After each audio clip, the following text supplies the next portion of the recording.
morning, people. This is Aaron Wilkerson here, just talking to you live from whatever streaming service that I'm posting on right now. I just want to talk to the people this morning. I'm excited. I got a lot to talk about, but I'm not going to take all your day. And whatever topic I end off on or feel like getting dead on, that's where I'm done at. But yesterday I watched the Dave Chappelle special, and I just want to take a little bit of how I feel about that. Excuse my eyes. It's my first time doing this, so I'm looking back up to my monitor, making sure that I'm centered and then just in focus every once in a while until I get used to just staring at the screen. But let's start again.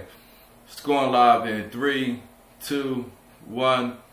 Good afternoon, people. Let me just get used to looking at myself and not looking at myself. I'm in the center of the frame. Do I want to be in the center of the frame? Bring it down a tad bit. A little high. Put my eyes right there on the eye line. Alright. So going live in 3, 2, 1. Good morning, everyone. Aaron Wilkerson here, coming from his house. Just streaming live. Well, not streaming live. I couldn't get it set up. That's another story. It took me about 2 hours to realize to just press the record button and just get a show up for the day. But this is the first episode of my show, Aaron's World. I might change the name, but we're gonna run with that one for it to go. And basically, the premise of the show is me just talking how I want to talk and giving people my input. I'm a black man first. I grew up in a Christian household, so I guess I'm Baptist Christian if you want to consider me that. But I take all real world views in consideration, and I really like to staple myself to any religion anymore, because I understand a people and a culture and a race more so than I understand my Baptist Christian religion upbringing.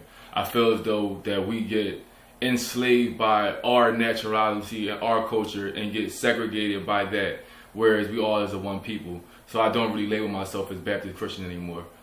Sue me. But moving right along to our next topic. I'm 32 years old. I'm a Virgo. I was born on 9/11. I think that's very important, because being born on 9/11 and experience not only the world trade dropping in your lifetime, but on your mother-effing birthday, while you was late to school and didn't even know what happened until it was like 4 in the afternoon, was like devastating for me. And it changed my life as I know it. It made me feel like I was something that I wasn't. And it just made me feel like a little bit more special. I don't know, it just did. But those moments changed my life in a different way than it may have changed yours. Because I feel like, what if, you know what I mean? What if I was someone special? And I just ran with it. And it changed me to who I am today. And that's kind of, everyone kind of feel like the word about them, period. Everyone feels a little more important than the guy standing next to them, period. That's just us being us. You always feel like you're the most important person in the room, period. I don't care, because it's your life and you're living it. So, for instance, right now I work in the car business. I work for a boss that's like the third generation car owner. So in my mind, not that he was born with a mouth, but he might not have the same challenges that I grew up with. And my man works extra hard. He loves life. He takes everything into consideration. But his path was just different than mine.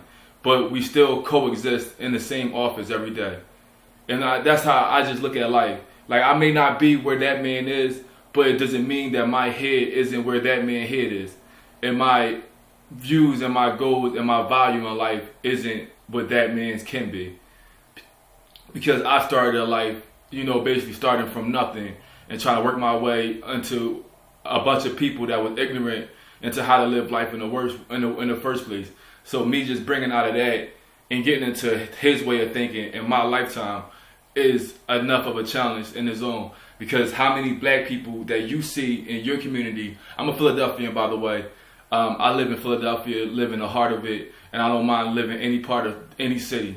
But I'm just happen to be Philadelphia from the home. I'm just happen to be studying this city right now and understanding why my people act the way they do in my city. So what I see is generational. When they say generational systematic racism, they means my grandmom never had a striking chance.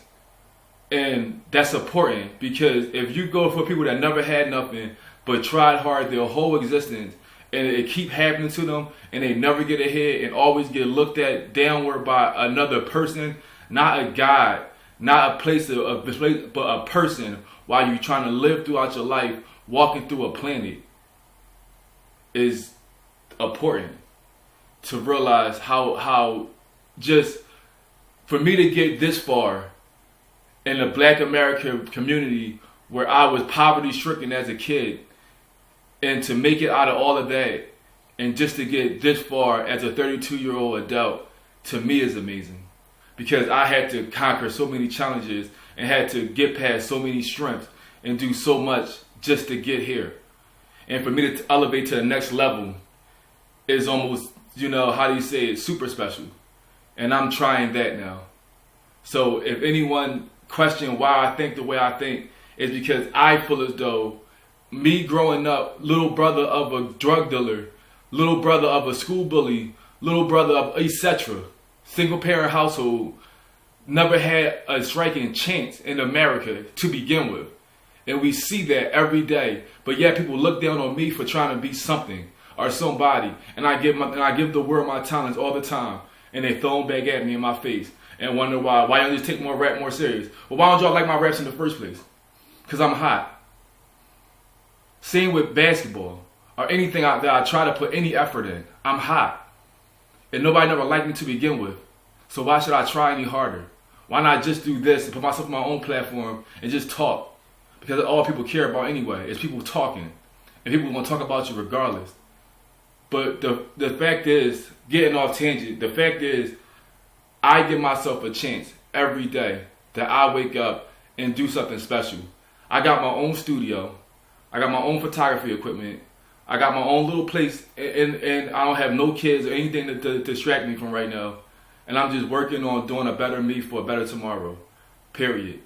And this is the type of stuff that I would talk about. Not basically geared towards me, but just where I am and how I feel and view the world. But anyway, getting back to how Dave Chappelle felt, he grew up as a black man too, another Virgo. Us Virgos is very good with numbers, it seems like, and just learning life and loving creations as a whole. We are like Earth, the Earth people, and like we care about everything, all existence, not just man but bugs too. And we're very selfish as a species. I know that because I walk and wonder why I step on bugs anyway, and I stopped doing it. But it took me a long time to do it. I used to play with ants and just kill them and fry them for glass, shit like that, and wonder why. Because we wonder too much, and we destroy what we don't understand too much. That's us as a people, and that stuff needs to just slow down, and we need to just slow down and understand and enjoy life more often. That's what Dave Chappelle really was trying to get at. As a people, as a culture, we walk as human gods, as we are the forefront species on this planet. And we need to start taking consideration and act like it, and stop fighting each other, killing each other, and hating one another, especially for just the color of their motherfucking skin. And that's a message for this morning. I don't really talk often, so I'm going to start talking more. Give people my visions and my voice. And I just like to say that I'm somebody special too. Even though I just walk a regular life, I could have been anyone amazing that I wanted to be. And I still can. And I'm just 32. Just old enough to never play pro. So Stephen A. Smith and all you guys, analysts, I'm going to be talking sports and all that stuff like that too. Current events, anything I just feel like discussing, as I just feel like discussing it. This is my platform, coming to you live. I got different backdrops. I got lighting. I got everything, because I'm the person that just put it all on himself, because I don't believe anybody else can do it for me. I got burnt by everybody just about in my life that I led into my life. Damn near. And it's sad. But it made me strong as shit. I love life. I will never hate a person, even if you make actions that are hateable. And that's what people got to understand about life, is every day is a lesson. You don't want to go by your whole life digging over something that happened to you 20, 15, even 5 minutes ago. 1,000 years, didn't you? Nah, I don't dwell on nothing. I try not to. I try to forget about that shit and leave it up to God. Because somewhere along his path in his life, maybe he'll get it, maybe he never will. but I got it. And I grew better, and I won't make my mistake that I made to make myself vulnerable again. And I learned my lesson as a kid, because we are all kids. None of us really know what it's like to be an adult. We just get older and get responsibilities and live with them. Let that one sink in. We just get older, get responsibilities, and live with them. I speak very highly. I speak like almost like a poet. That's why I like hearing myself talk, and I figured the world would like to hear me talk too. That's why I just talk. Because I can talk to myself in a room with nothing. I can talk to walls. Because I speak a specialness.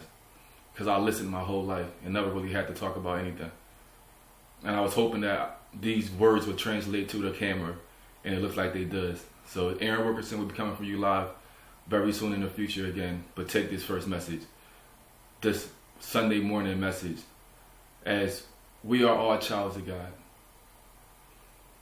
No matter what race, background, or culture you came from, you are a child of God. And we need to start acting like childs of God and start acting like human beings, because we came in this world with sin, and we will die in sin as well. But that's the only thing that's keeping us from being perfect. The end.